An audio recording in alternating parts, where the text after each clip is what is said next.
So there have been two persons arrested in the death of Capitol Hill police officer Brian Sicknick, I think is his name. Yeah, Brian Sicknick. That were arrested this past weekend. The one is George Pierre Tianos and Julian Lee Cater.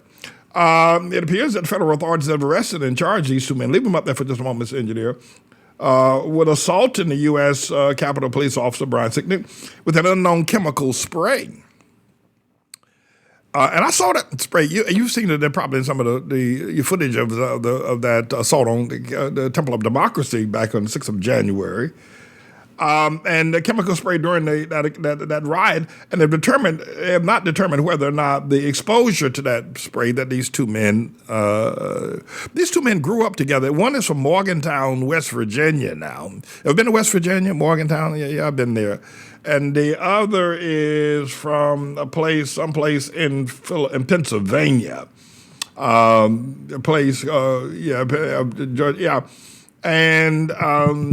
But they grew up together in New Jersey, so they knew each other, and they're around the same age. One's 32, the other's 39 years of age. And they're charged with assault. They're not been charged with the actual murder or death of Officer Sicknick as of yet. But they're waiting on the final autopsy report to come back, and this is on what actually caused the death of Officer Sicknick. And if it's found to be that spray, that so-called bear spray, or some other concoction of that, then they're probably going to be charged with more serious crime of murder. But at any rate, these two young men are jacked, and they probably won't see the light of day for a very long time, even if they aren't charged with murder. I think the other thing is that Ron Johnson has been running around here. Senator Ron Johnson has been running around talking about he wasn't afraid of the group that attacked the Temple of Democracy on the 6th of January because he said they were white people, and white people aren't violent. I swear, I'm telling you the truth. I said, Ron Johnson, I'm not going to play it. I'm not going to give him the dignity of playing it here on the Auspicious Manning Report. But this Senator Ron Johnson said, well, when I heard that it's white people that's attacking, that they're out there trying to break into the Capitol building, I had no concerns. I wasn't afraid. He said, now, he said, had it been black people, Black Lives Matter or Antifa, he said they'd been scared as hell. But he said, white people, you're not afraid of white people. I said, damn. But Officer Sicknick died. A whole lot of people died, and were killed in the process. And they look pretty violent to me. This Vice President Pence ran for his life. He and Sister Pence and a whole lot of other people were hiding under the desk, But I guess Ron Johnson don't think that white people are violent. What do you say? What do you say about that?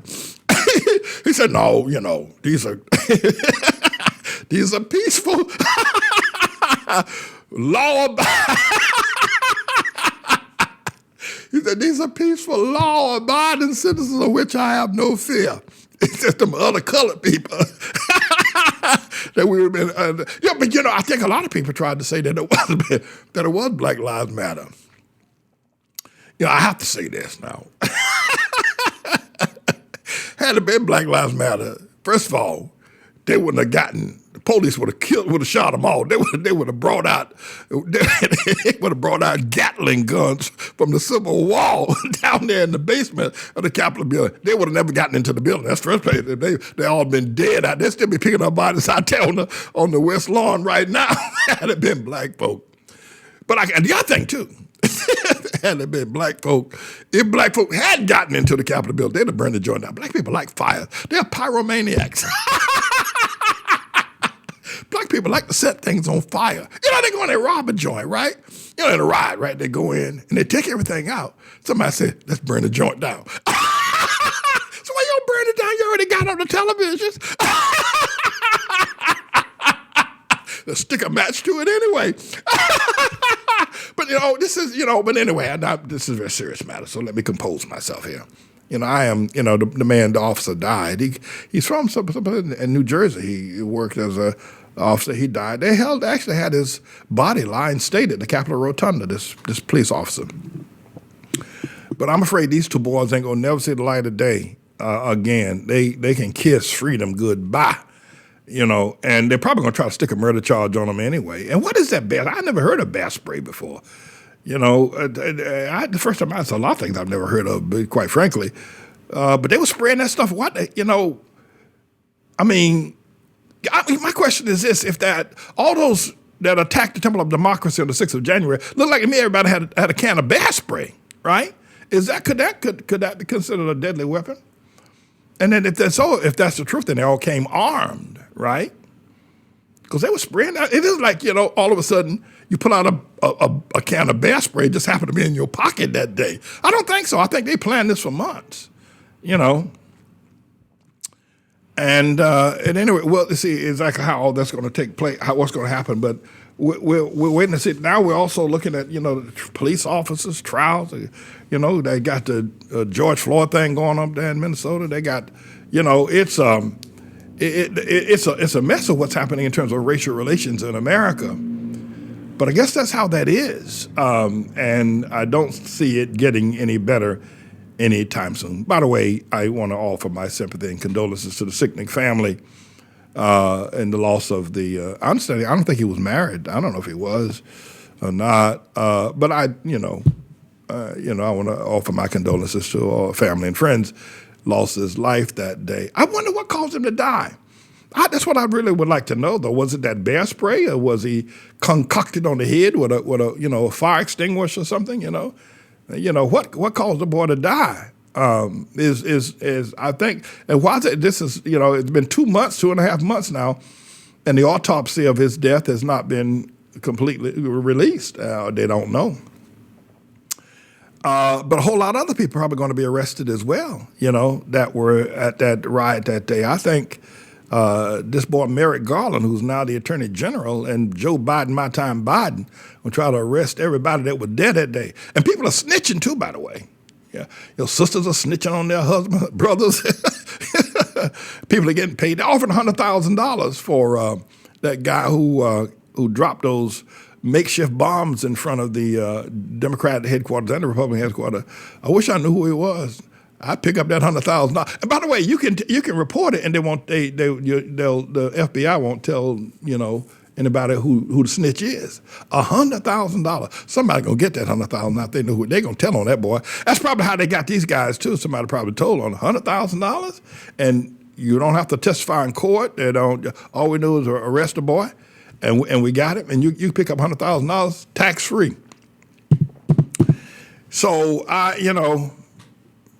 people are snitching all over everywhere, and the FBI is putting the squeeze on a lot of people to make them tell who was them. And anyway, everybody, I'm James Evan Manning. I'm the Lord's servant. This is symbolic. It's where Jesus was baptized. It's where John baptized. And so this is not a rebaptism. It's just a symbolic, if you will, act of what we're going to do, being in the water at the place where Jesus was baptized. And what I'd like to do is to baptize today, that we would come to terms with the understanding of what God is calling for in righteousness. He's not calling for prosperity. He isn't calling for culturalism. God is calling for righteousness. If we would commit ourselves to fulfill all righteousness, and God has calls us to be persecuted for righteousness' sake, as John was persecuted for righteousness, and so Jesus. I got to tell you that I'll never forget this experience of actually stepping in the water where Jesus were baptized, and where John has baptized so many people. This is such a historic and a powerful, powerful sight. Just to touch the water was so critical. And I'm glad that people got baptized to have that experience. It was a safe experience and a great experience. I'm not even going to change my clothes. I want to just stay in baptism mode until I get back to the hotel. So that's what I want to say. All right. This has been live from the Jordan River. God bless you all. Peace.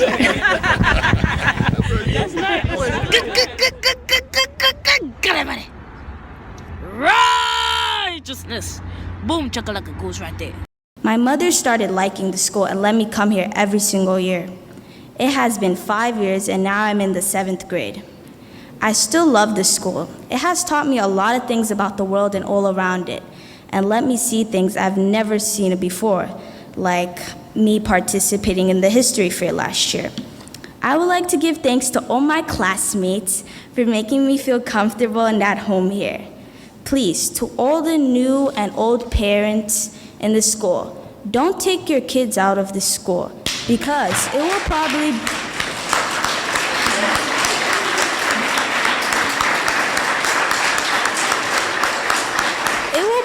be the biggest mistake you've ever made.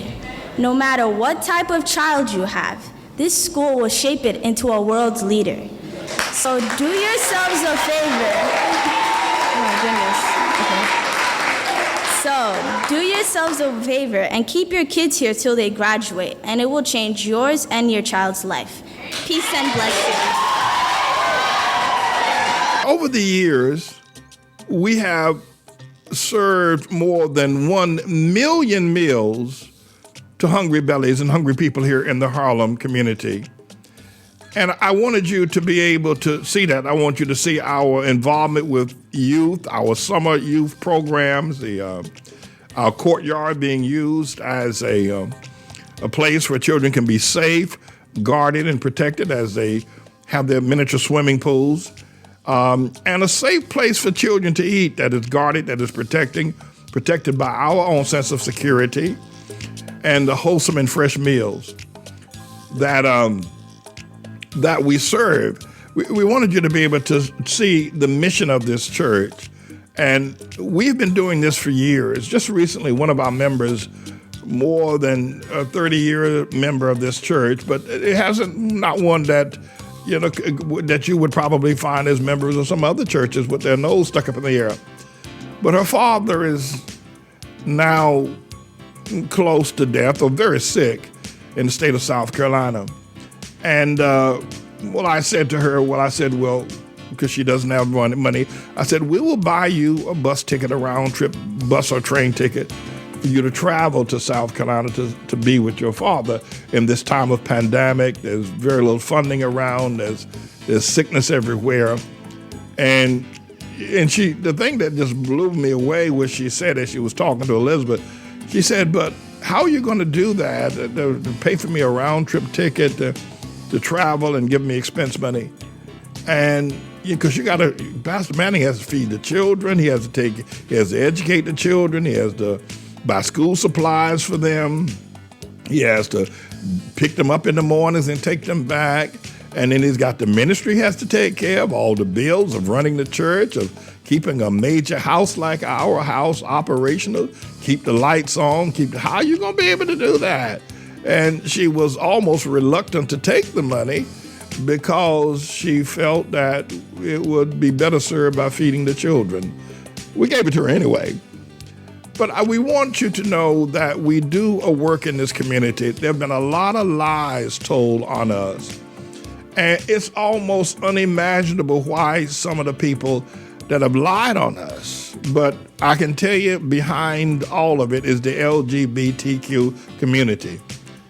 They don't want us to be successful, but we are, and we're going to continue to be successful in serving the meals that we're serving and serving the people that we are. And the LGBTQ community will not take us down.